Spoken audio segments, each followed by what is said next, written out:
اللہ کے نبی نے فرمایا کہ اگر ہنسی مذاق میں بھی جو ہے کہ جھوٹ نہیں بولا جا سکتا ہے. اب بوس و کنار بھی کر سکتے ہیں اس میں. بوس و کنار کیا یعنی کہ چومنا ہوتا ہے. احترام کی بات آئی جی. کئی بار ایسا ہوتا ہے کہ جیسے گاؤں میں جوائنٹ فیملیز ہوتی ہیں سب کی، تو کئی بار ایسا ہوتا ہے کہ ہم عشاء کی نماز کے بعد سو گئے اور صبح میں جب سحری کے لیے اٹھے تو ہمیں پتہ چلا کہ ہم پر غسل فرض ہو رہا ہے، مگر ہم فیملی کی وجہ سے ہم اس ٹائم نہا نہیں سکتے ہیں. لڑکوں کے ساتھ اکثر یہ دقت ہوتی ہے. کئی بار ہم ایسا سنتے ہیں کہ جس نے تراویح کی نماز نہیں پڑھی نا اس کا روزہ نہیں ہوا. عورت ہی کوئی نماز پڑھائے یہ تو مکروہ تحریمی ہے. عورت تو نماز نہیں پڑھائے گی. اور جو زیادہ تیز پڑھاتا ہے نا اسی امام کو سمجھا جاتا ہے یار اس کے بہت اچھی قرآن یاد ہے اور یہ بہت اچھا حافظ ہے یا پھر یہ بہت اچھا مولوی ہے. جیسے روحانی سکون کی بات کی تو ابھی ایک انڈین ایکٹر تھا، اس نے کیا فوٹوز پوسٹ کیا ہے، اس میں وہ کیا ہے کہ بنا کپڑوں کے کسی جنگل میں ہے اور وہ چائے بنا رہا ہے اور اس نے لکھا ہے کہ مجھے اس میں سکون ملتا ہے. تو سکون کے لیے لوگ پتہ نہیں کیا کیا کر رہے ہیں. اگر ہنسیں گے تو نماز ٹوٹ جائے گی. اگر انجیکشن لگوائیں نس میں، ہاں تو انجیکشن بھی لگایا جا سکتا ہے، اس سے روزہ نہیں ٹوٹتا ہے. اور جیسے گلوکوز لگوائیں اس سے بھی روزہ نہیں ٹوٹتا ہے. گلوکوز سے. السلام علیکم دوستو میں ہوں سلمان خلیل اور آج آپ سے ملاقات ہو رہی ہے ایک خاص موضوع کو لے کر. اور آج ہم بات کرنے والے ہیں سلمان ٹاکس کے اس نئے ایپیسوڈ میں مفتی طارق سلیم ندوی سے. اور آج کا جو ہمارا ٹاپک آف ڈسکشن ہے وہ ہوگا کہ روزوں کی فضیلت اور جو رمضان کا پاک مہینہ آنے والا ہے اس میں ہم کن چیزوں کو دھیان میں رکھتے ہوئے روزے کا پاک مہینے کا اہتمام کرنا چاہیے اور اس کے کیا فرائض ہیں. انہی سبھی باتوں کو لے کر ہماری آج بات ہوگی مفتی صاحب سے. تو مفتی صاحب بہت بہت شکریہ، آپ نے اپنے بزی شیڈیول میں سے ہمارے لیے ٹائم نکالا. جزاکم اللہ خیر الجزاء. مفتی صاحب جیسا کہ رمضان کا پاک مہینہ آنے والا ہے، رمضان کی فضیلت کیا ہے؟ ہم مسلم دھرم میں رمضان کو ایک پاک مہینے سے نوازا گیا ہے اور اس میں سارے دنیا بھر کے تمام مسلم اپنی تیاریاں کرتے ہیں عید کے لیے. ایک مہینے سے پہلے شروع ہو جاتی ہے. عید کے آنے سے پہلے جو یہ رمضان کا مہینہ گزرتا ہے اس کی کیا کیا فضیلت ہے؟ جی الحمدللہ رب العالمین والصلاة والسلام علی سید الانبیاء والمرسلین وعلی آلہ واصحابہ اجمعین، اما بعد. سلمان بھائی، اللہ رب العزت نے ہمیں دین اسلام دیا ہے. دین کا مطلب ہوتا ہے طریقے کا، یعنی کہ لوگ الگ الگ طریقے سے زندگی گزار رہے ہیں. تو اللہ رب العزت نے ہم کو دیا ہے دین اسلام. تو جو شخص بھی اسلام کو ماننے والا ہے اس کے لیے بنیادی طور پر 5 چیزیں ہیں. اللہ کے نبی نے فرمایا کہ بنی الاسلام والا خمس، 5 چیزوں پر اسلام کی بنیاد ہے. اول شہادت اللہ الہ الا اللہ، کہ آدمی یہ کہے کہ اللہ کے سوا کوئی معبود نہیں ہے، یعنی کہ پوجنے کے قابل، پرستش کے قابل وہی ہے. وَإِقَامِ الصَّلَاةِ، نماز قائم کرے. وَإِيتَاءِ الزَّكَاةِ، زکوٰۃ ادا کرے. وَصَوْمِ رمضان، اور روزے رکھے، رمضان کے روزے رکھے. والحج، اور حج کرے. تو یہ 5 چیزیں ہیں بنیادی طور پہ. ان میں رمضان کے جو روزے ہیں یہ اللہ رب العزت نے فرض کیے ہیں تمام مومنین پر، مسلمانوں پر. تو 5 جو چیزیں بتائیں ان میں سے ایک روزہ ہے جو ترتیب کے اعتبار سے چوتھے نمبر پر آتا ہے، چوتھا رکن ہے، چوتھا پلر ہے اسلام کا. یہ اللہ رب العزت نے تمام مومنین کے لیے فرض کیا ہے، ان کو اس مہینے میں روزے رکھنے ہیں.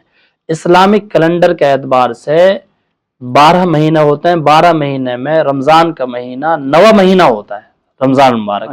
اور اللہ کے نبی اس کا خاص اہتمام فرمایا کرتے تھے. 2 مہینے پہلے ہی اللہ کے نبی دعا فرماتے اللہم بارک لنا فی رجب و شعبان وبلغنا رمضان، کہ اللہ رجب میں اور شعبان میں ہمارے لیے برکت رکھ اور رمضان تک ہمیں پہنچا دے.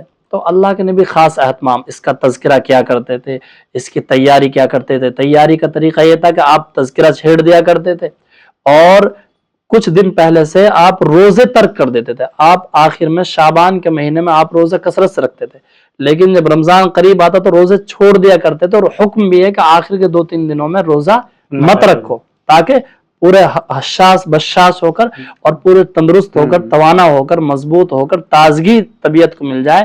اس اعتبار سے روزے میں داخل ہوں پھر روزہ رکھے. تو روزے کی بڑی فضیلت ہے. اللہ کے نبی نے فرمایا ہے کہ جنت کے سب دروازے کھول دیے جاتے ہیں, جہنم کے دروازے بند کر دیے جاتے ہیں رمضان کے مہینے میں. ہر رات میں 6 لاکھ جو جن کے جہنم میں جانے کا فیصلہ ان کو جنت میں ان کے لیے فیصلہ ہو جاتا ہے. پھر آخری رات جب آتی ہے رمضان کی, اس میں جتنے پرانے جو نکالے گئے ہیں اس تعداد کے بقدر سب کو جو ہے کہ جنت میں اللہ رب العزت داخل کرتے ہیں. اور سب سے اہم بات یہ ہے کہ شیطان کو جو آدمی سے برے کام کرواتا ہے اس کو باندھ کر زنجیر ڈال کر اس کو سمندر میں پھینک دیا جاتا ہے. یعنی کہ اب آدمی کے لیے راہیں کھل گئی ہیں. پھر ایک منادی آواز لگاتا ہے کہ اے خیر کے کام کرنے والے خیر کے کام کر, اور شر کے طلبگار وہ تو رک جا, دور ہو جا. تو رمضان کا مہینہ اس میں روحانیت برکتوں کا مہینہ ہے, قرآن اس میں نازل ہوا ہے. اور اللہ کے نبی نے ایک خطبہ بڑا مشہور ہے اللہ کے نبی کا, جو حضرت سلمان فارسی رضی اللہ تعالیٰ عنہ, فارس کے تھے ایک صحابی, وہ یہاں سے چل کر گئے مدینہ, پھر وہاں اللہ رب العزت نے ایمان سے نوازا ان کو. تو ان سے روایت و بیان کرتے ہیں اللہ کے نبی کی روایت کہ ایک مہینہ آنے والا ہے خیر کا, برکت کا, رحمت کا مہینہ ہے, اس میں ثواب کو بڑھا دیا گیا ہے. ثواب اتنے درجے بڑھ جاتا ہے کہ ایک نفل کا درجہ فرض کے درجے کو بڑھ گیا, اور فرض کا درجہ 70 گنا بڑھ گیا, اتنا درجہ گنا بڑھ جاتا ہے. اور اللہ رب العزت تو اور بھی زیادہ عطا کرنے والا ہے. اس طریقے سے یہ فرض ہے. اس میں اگر کوئی شخص ایک روزہ بھی چھوڑ دے اور پھر زندگی بھر روزہ رکھتا رہے تو اس کی تلافی نہیں ہو سکتی, یعنی اصل کو نہیں پا سکتا ہے وہ. تو جیسا آپ نے بات کی ایک روزہ بھی چھوڑ دے اور اس کے بدلے میں چاہے پوری زندگی روزہ رکھے تو بھی بدلہ نہیں, تو ایک روزہ چھوڑنے کا گناہ کیا ہے؟ یعنی گناہ تو یہ ہے کہ اس نے ایک فرض کام کو چھوڑ دیا, وہ تو اس نے سخت گناہ کیا, کبیرہ گناہ کیا. لیکن اہمیت کو بتایا گیا ہے کہ اب تم نے چھوڑ دیا, لاپرواہی میں چھوڑ دیا, بے توجہی میں چھوڑ دیا, بددینی میں, ناشکری میں چھوڑ دیا, یہ تم نے چھوڑ دیا, اتنا غلط کام کیا کہ اب آئندہ تمہیں توفیق ہوئی رکھنے کی, تم اللہ کی طرف آئے تو تمہیں جو احساس ہوگا نا وہ کمی پوری نہیں ہوگی, اب چاہے روزے رکھتے رہو تم. آپ نے ایک بات کی کہ کبیرہ گناہ کر دیا, تو گناہ کتنے پرکار کے ہوتے ہیں؟ جیسے کبیرہ ہو گیا, صغیرہ ہو گیا. بنیادی طور پہ 2 ہی گناہ ہوتا ہے, ایک کبیرہ گناہ ہوتا ہے, ایک صغیرہ گناہ ہوتا ہے. تو صغیرہ گناہ ایسا ہوتا ہے جو ہمارے اچھے کام کرنے کی وجہ سے ختم ہو جاتا ہے, نماز پڑھی, وضو کیا, چھوٹے گناہ ہوتے ہیں. ہاں, کبیرہ بڑا ہوتا ہے, اس کے لیے علماء نے لکھا ہے کہ اس کے لیے توبہ کرنا ہی اللہ سے وہ لازمی و ضروری ہے. جیسے کبیرہ گناہ میں کون کون سے گناہ شامل ہوتے ہیں؟ جھوٹ بولا آدمی نے, غیبت کیا آدمی نے. جھوٹ بولنا اتنا بڑا گناہ ہے؟ ہاں, یہ سب گناہ ہے. روزہ چھوڑ دیا, نماز چھوڑ دی, آدمی پہ حج فرض ہو رہا ہے, حج نہیں کر رہا ہے آدمی, تو یہ کبیرہ گناہ ہے. اس میں کچھ چیز ایسی ہے کہ جو جیسے دھوکہ دے دیا کسی کو, کسی کا مال ہڑپ لیا, اس میں پھر توبہ سے کام نہیں چلے گا. پھر تو آپ کو جا کے دینا ہے, اور پھر دے کے جب آپ واپس آئیں گے تبھی آپ پھر اس کے بعد توبہ کرنی ہے, پھر آپ کے جو ہے جیسے کئی بار ہمیں ایسا ہوتا ہے کہ ہنسی مذاق میں بھی جھوٹ بول دیتے ہیں, تو وہ بھی اسی. اللہ کے نبی نے فرمایا ہے کہ اگر ہنسی مذاق میں بھی جو ہے کہ جھوٹ نہیں بولا جا سکتا ہے. یہ حدیث ہے اس طریقے سے کہ ہنسی مذاق میں بھی اگر کوئی جھوٹ بولتا ہے تو اس کو جھوٹ کا ہی گناہ ہوگا. جی. تو مفتی صاحب, جیسے آپ نے روزوں کی بات کی اور روزوں کے بارے میں بتایا کہ اگر ایک روزے کو چھوڑ دیا جائے تو اگر اس کے بدلے میں چاہے انسان پوری زندگی روزہ رکھے تب بھی اس کا بدلہ عطا نہیں ہو سکتا. تو روزہ کئی بار ایسی دقت آتی ہے کہ روزہ ٹوٹ جاتا ہے, تو روزہ کن کن چیزوں سے ٹوٹتا ہے اور کیا وجہ ہوتی ہیں جن کی وجہ سے روزہ ٹوٹ جاتا ہے؟ اس میں 2 سوال ہو گئے. ایک سوال تو یہ ہوا کہ دقت اور پریشانی آتی ہے تو جس میں روزہ ہم چھوڑ سکتے ہیں, تو اس کی اللہ تعالی نے فرمایا کہ 2 وجہ. ایک تو یہ کہ فمن کان منکم مریضا, تم میں کوئی مریض ہو, او علی سفر, یا کوئی سفر میں ہو, 2 وجہ سے روزے کو چھوڑا جا سکتا ہے. سفر شرعی یعنی 77 کلومیٹر تقریباً ہو. اگر آپ اپنی گاڑی سے بھی جا رہے ہیں, ایئرپلین سے جا رہے ہیں, لیکن آپ سفر میں ہیں, سفر ہونا شرط ہے. یہ نہیں ہے کہ آپ پریشان ہوں گے تبھی چھوڑیں گے, نہیں. اگر آپ بغیر پریشانی کے بھی جا رہے ہیں, سہولت سے جا رہے ہیں, تب بھی آپ روزہ چھوڑ سکتے ہیں, شریعت اجازت دیتی ہے. ایروپلین سے ہم سفر کرتے ہیں, اس میں زیادہ پریشانی ہوتی نہیں, تب بھی آپ چھوڑ سکتے ہیں آپ. اور پھر اسی طریقے سے بیمار ہیں آپ, تو بیماری میں ایسا ہے کہ ایسی بیماری ہے کہ آپ اگر روزہ رکھیں گے تو آئندہ اور سخت بیمار ہو جائیں گے, تو پھر آپ روزہ چھوڑ سکتے ہیں. البتہ جیسا آپ نے ذکر کیا ایئرپلین وغیرہ کا، اگر آدمی چاہے تو رکھ سکتا ہے، ورنہ شریعت کی طرف سے اجازت ہے کہ 2 وجہ سے روزہ وہ چھوڑ سکتا ہے۔ ایک سوال اس میں یہ بنتا ہے، ٹوٹ تک ان چیزوں سے، تو ان میں ایک اجمالی طور پر ایک فلسفہ ہم سمجھ لیں، 3 چیزوں سے روزہ ٹوٹ رہا ہے۔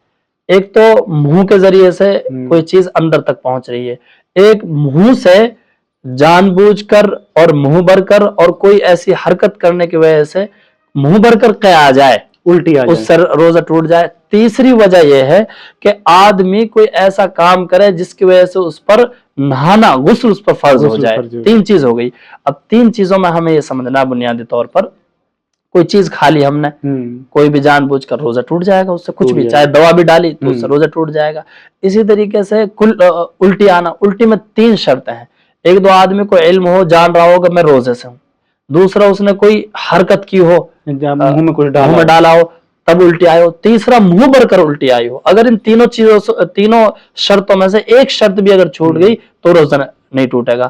مثال طور پر وہ بھولا ہوا تھا تب ہوا، مثال طور پر منہ بھر کر نہیں آئی تب بھی روزہ نہیں ٹوٹے گا، ایسی اس نے کوئی حرکت نہیں کری تب بھی روزہ نہیں ٹوٹے گا۔ جیسے کئی بار بیمار آدمی ہوتا ہے اور اسے الٹی لگ جاتی ہے، روزہ نہیں ٹوٹتا۔ بیمار آدمی کا اگر الٹی آتی ہے تو روزہ نہیں ٹوٹتا۔ ایک تیسری چیز یہ تھی کہ آدمی غسل کو اپنے اوپر فرض کر لے، آدمی کو جو ہے کہ غسل فرض کر لینا، ایک تو غسل کا فرض ہو جانا، ایک غسل کو فرض کر لینا ایک ایسا ہے کہ ختم آدمی ہے جو ہے کہ اہلیہ کو چھیڑ رہا ہے اور جو ہے کہ غسل فرض ہو گیا۔ اب ہوتا ہے نا الگ الگ طبیعت ہے آدمی کی، کئی مرتبہ ایسا ہے کہ آدمی بیوی سے بوس و کنار بھی کر لیتا ہے تب بھی کچھ مسئلہ نہیں ہے، اور بوس و کنار کرنے میں کئی مرتبہ آدمی جو ہے کہ انزال ہو جاتا ہے اس کا تو غسل فرض ہو گیا۔ ایسے ہی جو ہے کہ آدمی مشتزنی کر لے اس سے روزہ ٹوٹ جاتا ہے۔ تو غسل کو فرض کر لینا جو ہوتا ہے اس سے روزہ ٹوٹ جاتا ہے۔ کئی بار ایسی کنڈیشن آتی ہے مفتی صاحب کی، جیسے شہروں میں لوگ ہوتے ہیں ان کے پاس زیادہ کمرے نہیں ہوتے تو وہ ایک ہی اس بیڈ پر اہلیہ سو رہی ہوتی ہے، اس سے کوئی مسئلہ نہیں ہے، آپ چھیڑ خانی مت کرو نا بھائی۔ اچھا۔ اور اگر آپ اس میں اتنی بھی گنجائش ہے کہ اگر آپ کو یہ اعتماد ہے اور آپ میں یہ سکت ہے کہ کچھ ہونا فرق نہیں پڑے گا تو آپ بوس و کنار بھی کر سکتے ہیں۔ اس میں بوس و کنار کیا؟ یعنی کہ چومنا ہوتا ہے، جو چوم بھی سکتے ہیں اہلیہ کو محبتاً، لیکن علماء منع کرتے ہیں کیونکہ آج کل تو بہت زیادہ آدمی دوائیوں سے تو بیاہ کر رہے ہیں، اور پھر جو ہے کہ اس کے بعد میں آدمی کارروائی ایسا کرنا شروع کر دے تو غسل فرض ہو ہی جائے گا۔ تو بہرحال اس میں رکا ہی رہنا چاہیے۔ پاس لیٹ نہ منانی، چھیڑ خانی کرنا اور ایسے کام کرنا جو میاں بیوی کے تعلقات میں ہوتے ہیں وہ اعمال نہیں ہونے چاہیے۔ ہاں ایسے ہی اسی میں یہ چیز آ جاتی ہے کہ آدمی سو گیا اور اس کو احتلام ہو گیا ہے نا، نائٹ فیل وغیرہ ہو گیا، تو اس وجہ سے غسل فرض تو ہوا لیکن روزہ نہیں ٹوٹا کیونکہ اس نے اپنے اوپر فرض نہیں کیا، وہ فرض ہو گیا ہے۔ احتلام کی بات آئی جی، کئی بار ایسا ہوتا ہے کہ جیسے گاؤں میں جوائنٹ فیملیز ہوتی ہیں سب کی، تو کئی بار ایسا ہوتا ہے کہ ہم عشاء کی نماز کے بعد سو گئے اور صبح میں جب سحری کے لیے اٹھے تو ہمیں پتہ چلا کہ ہم پر غسل فرض ہو رہا ہے، مگر ہم فیملی کی وجہ سے ہم اس ٹائم نہا نہیں سکتے ہیں۔ لڑکوں کے ساتھ اکثر یہ دقت ہوتی ہے اور خاص کر لیڈیز کے ساتھ یہ زیادہ دقت ہے، تو اس استھتی میں کیا کریں ہم؟ ہاں یہ بہت اہم سوال ہے کہ بہت سے لوگ یہ خیال کرتے ہیں کہ ہم اب اگر غسل فرض ہے ہمارے اوپر، یعنی کسی کو احتلام ہو گیا یا میاں بیوی نے تعلقات بنائے، اپنے ہم بستر ہوئے، تو اس حالت میں ہم سحری کھا سکتے ہیں کہ نہیں کھا سکتے ہیں؟ تو سحری کھا سکتے ہیں، سحری کھا سکتے ہیں۔ بہتر یہ کہ وضو کر لیں، وضو کر لیں اور سحری کھا لیں۔ اگر وضو بھی نہیں کیا ہاتھ دھو کے وہ آرام سے سحری کھا سکتے ہیں، کوئی گناہ نہیں، کوئی کراہت نہیں ہے ان کے لیے۔ ہاں روزہ رہے گا، بغیر پریشانی کا رہے گا۔ ہاں اب ان کو یہ چاہیے کہ اب آسانی ہو گئی ہے، پھر جب جلدی نماز پڑھتے ہیں سب، پھر آرام سے وہ نہائیں اور نہانے کے بعد نماز پڑھنا اپنی۔ ہاں اگر وہ نماز کو نکال دیتے ہیں تب سخت گناہ ہے ان کے اوپر، نماز نہیں نکال، فرض نہیں چھوڑ۔ آپ غسل کر لیں، بعد میں غسل کر لیں، اذان کے بعد غسل کر لیں، پہلے اپنے سحری کر لیں۔ بہت اہم سوال ہے۔ رمضان میں ایک خاص طرح ایک نماز ہوتی ہے جیسے تراویح بولتے ہیں، جی تو تراویح کی کیا فضیلت ہے مفتی صاحب؟ یہ تراویح جو ہے یہ قیام اللیل ہے، یعنی کہ رات کی نماز ہے، اور اس کی حدیث پاک میں اللہ کے نبی نے فرمایا کہ اس کو تمہارے اوپر لازم کیا گیا ہے، یعنی کہ حدیث میں اس پہلے خطبے میں یہ آپ نے فرمایا کہ رات کی نماز آپ کو دی ہے۔ تو اللہ کے نبی کا معمول رہا کہ آپ نے 20 رکعتیں پڑھی. پھر آپ نے دیکھا کہ صحابہ آئے اور صحابہ نماز پڑھ رہے ہیں، تو پھر آپ گھر میں چلے گئے اور گھر میں آپ نے نماز شروع کر دی، اس وجہ سے کہ کہیں ایسا نہ ہو کہ صحابہ پر فرض کر دیا جائے اس نماز کو. اچھا. ہاں. پھر حضرت عمر فاروق رضی اللہ تعالیٰ عنہ نے اپنے دور میں حضرت ابی بن کعب رضی اللہ تعالیٰ عنہ، جو قاری تھے، قرآن کو بہت اچھا پڑھا کرتے تھے، ان کو متعین کیا اور انہوں نے 20 رکعت نماز پڑھانا شروع کی، اور تمام صحابہ اس وقت میں موجود تھے، کسی نے اس کی مخالفت نہیں کی، سب نے نماز پڑھنے شروع کی 20 رکعت کی. تو تب سے ہی یہ ایک طریقہ ہے کہ 20 رکعت سے ایک سلسلہ چلا آ رہا ہے اور نماز پڑھتے آ رہے ہیں. اس میں بھی تو ابھی ایک طبقہ تو 20 رکعت پڑھتا ہے، ایک طبقہ 8 رکعت پڑھتا ہے نا شاید. اس میں یہ ہے کہ اللہ کے نبی نے جب باہر جو 20 رکعت ہے، جو صحیح حدیث سے ثابت ہے، آپ نے اندر کی جو حضرت عائشہ سے جو روایت ہے، تو عائشہ صدیقہ رضی اللہ تعالی، وہ یہ بیان کرتی ہیں کہ اللہ کے نبی نے 8 رکعتیں پڑھی. بعض روایت میں آتا ہے کہ آپ نے 3 رکعتوں کے ساتھ 11 رکعت کر لیا آپ نے. تو وہ ان کی روایت سے یہ ہے کہ بھئی 8 رکعت ہی پڑھا کرتے تھے، گھر میں پڑھتے تھے، تو وہی تراویح کی نماز ہو جایا کرتی تھی. لیکن ائمہ احناف جو ہیں، وہ حضرت عمر فاروق رضی اللہ تعالیٰ عنہ کے اس عمل کو، جس میں تمام صحابہ کا اجماع تھا، یعنی سب صحابہ جماعت ہے اور یہ سلسلہ چلا آ رہا ہے. اب مان لیجیے اس میں ایک نقطہ لے لیتے ہیں ہم، کل کو حساب کتاب ہو اللہ رب العزت کے پاس میں، تو جتنی نفل عبادت کر لیں وہ تو بہتر ہی آدمی کے لیے. اب ہم سے یہ کہا جائے کہ بھئی 20 رکعت تھی، تو اگر 8 رکعت پڑھنا، ہم 8 رکعت پڑھ کے جا رہے ہیں اللہ کے حضور، اللہ تعالیٰ فرمائے کہ بھئی 20 رکعت تھی، تم نے جو ہے کہ 8 کیوں پڑھی ہے جی؟ تو ہم کیا جواب دیں گے؟ اگر ہم 20 رکعت لے کر جا رہے ہیں تو کم سے کم ہم کہا دیں 8 کے ساتھ 12 اور لے کر آئیں، ایکسٹرا ہو گیا. اور یہ تو نفل ہے، اس میں ایسا نہیں کہ طے کر دیا ہے. فرض ہے کہ بھائی جیسے کہ نماز میں فرض ہوتا ہے کہ 4 رکعت ہی پڑھنی، تو 4 ہی پڑھے گا، اس کو گھٹائے گا بڑھائے گا نہیں.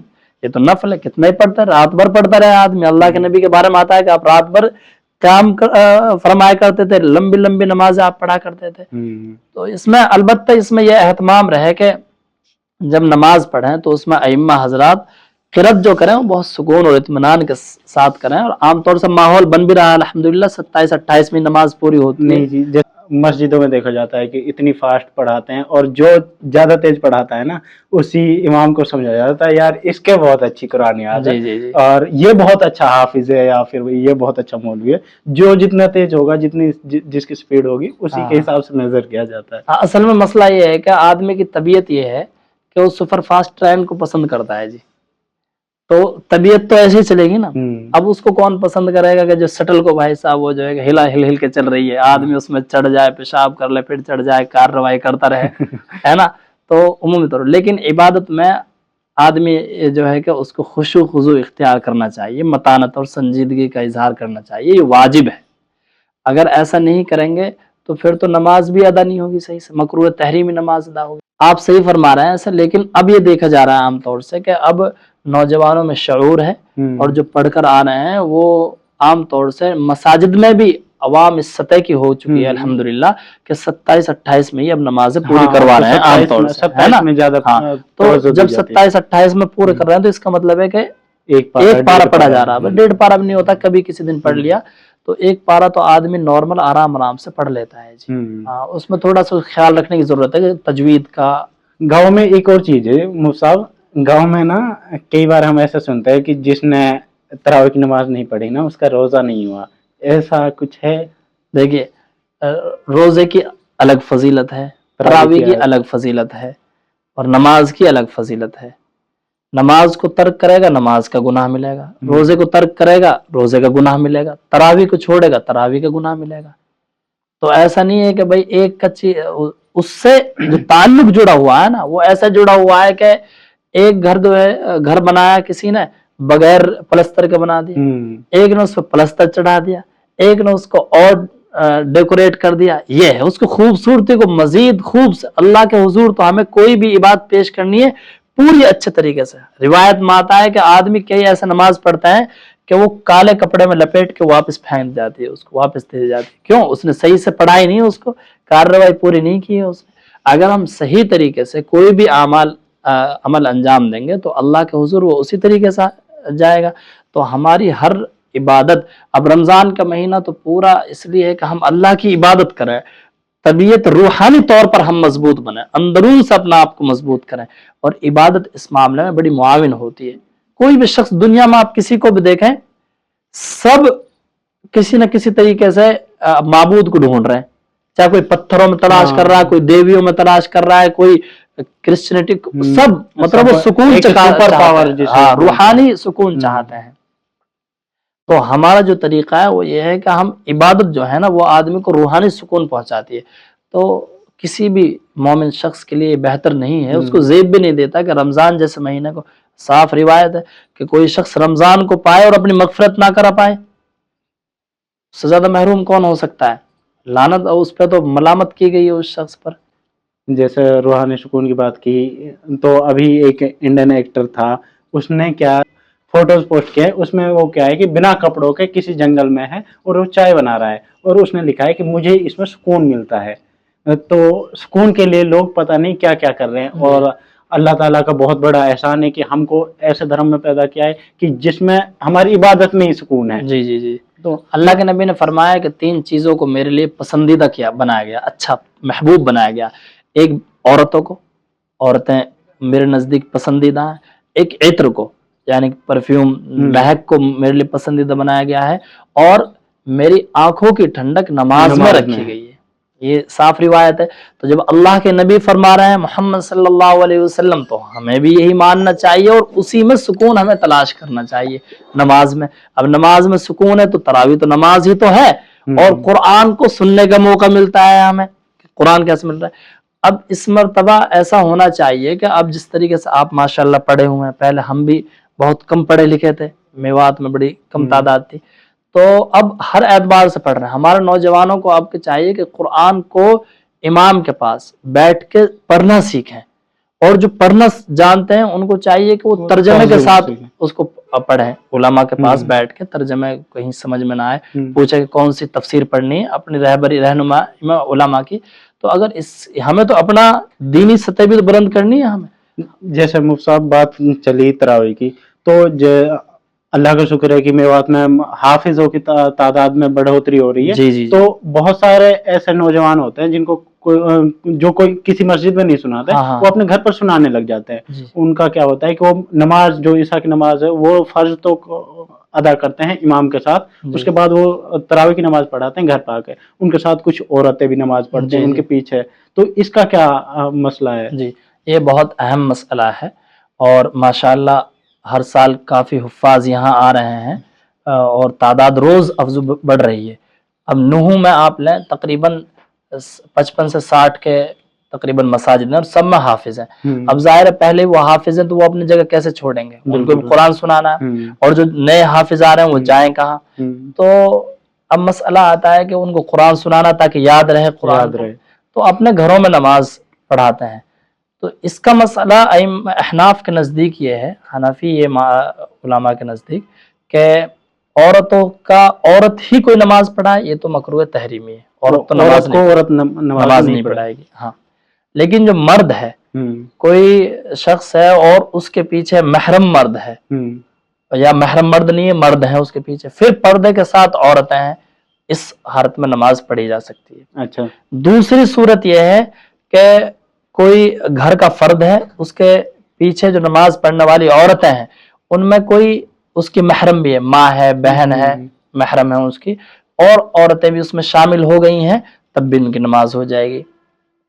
تیسرا یہ ہے کہ کوئی شخص ہے، کوئی بھی حافظ ہے، اور اس کے پیچھے جو عورتیں ہیں ان میں کوئی محرم شخص نہیں ہے اور عورتیں ہی عورتیں ہیں، تو اس کو کراہت کے ساتھ لکھا ہے کہ کراہت کے ساتھ ان کی نماز ہوگی، یعنی محرم کوئی نہ کوئی ہونا چاہیے تھا. تو اگر محرم نہیں ہے تب بھی نماز جائے گی، لیکن وہ کراہت اس میں بتائی گئی ہے.